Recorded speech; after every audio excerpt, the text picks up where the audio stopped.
వృషభ రాశి ఆగస్టు 21 సింహరాశిలో జరిగేటువంటి సంపూర్ణ సూర్యగ్రహణ ప్రభావం భారతదేశంలో గ్రహణం కనపడకపోయినప్పటికీ కూడా అది ఉత్తర అమెరికాలో కనపడుతున్నప్పటికీ ప్రపంచవ్యాప్తంగా ఉన్నటువంటి వృషభ రాశి జాతకులు కొన్ని నిర్ణయాలంటూ జాగ్రత్తగా తీసుకోవాలి.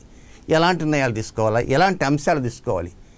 విద్యాస్థానం కావచ్చు, ఉద్యోగ స్థానం కావచ్చు, ఆరోగ్య స్థానం కావచ్చు, వ్యాపార స్థానం కావచ్చు, గృహస్థానం కావచ్చు, వాహనం కావచ్చు, లేదా మీ యొక్క తల్లి యొక్క అంశాలు కావచ్చు. మీరు వ్యాపారం చేస్తున్నా ఆ వ్యాపారంలో ఏదో తెలియనటువంటి లొసుగులు ఉండవచ్చు.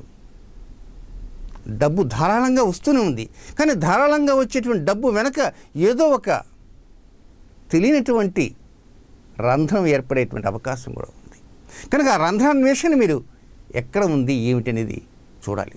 దీంతోపాటు మీ ఆలోచన సరళి వేగంగా పనిచేస్తుంటుంది ఒక్కోసారి, కానీ అంత వేగంగా పనిచేసేటువంటి ఆలోచన సరళికి ఏదో అనుకోకుండా ఒక అవాంతరం కానీ లేక ఎవరో వచ్చి అకస్మాత్తుగా కళ్ళెం వేసేటువంటి అవకాశాలు కూడా ఉంటాయి ఆగస్టు 21 నుంచి ఒక 90 రోజుల పాటు. కనుక వృషభ రాశిలో జన్మించిన జాతకులు ఏం ఆలోచన చేయాలంటే, ఉద్యోగం చేస్తున్ననుకోండి, సాటి ఉద్యోగులు మీతో బాగా ఉండవచ్చు, కానీ మీకు తెలియనటువంటి అంతర్గత శత్రువులు వారిలో ఉంటారు. కనుక అలాంటి శత్రువుల్ని కొంచెం ఆలోచన చేయండి. ఎప్పుడు హలో హలో అంటున్నాం, బాగా మాట్లాడుతున్నాం, టీలు తాగుతున్నాం, కాఫీలు తాగుతున్నాం, వారింటికి మనం పోతున్నాం, మన ఇంటికి వారు వస్తున్నారు, హ్యాపీగా ఉంటున్నాం అని మీరు అనుకుంటారు. కానీ దాని వెనక ఏదో ఒక మతలబు దాగి ఉండేటువంటి అవకాశం అంటూ ఉంది. కనుక మీకు ఎవరి మీదైనా అనుమానం ఉన్నదనుకోండి, వెంటనే వెళ్ళి అడగండి, కొంచెం ఆలోచన చేయండి. ఆలోచన చేసి ఆ ఆలోచనకు తగ్గట్లుగా మీరు స్పందించడానికి ప్రయత్నం అంటూ చేయండి. అంతే తప్ప హడావుడిగా ఎవరినో తెలియనటువంటి వ్యక్తిని నువ్వు నాకు శత్రువుగా ఉన్నట్టుగా అనిపిస్తుందని చెప్పి అతనితో కొట్లాట కానీ పోట్లాట కానీ పెట్టుకోవడానికి ప్రయత్నించకండి.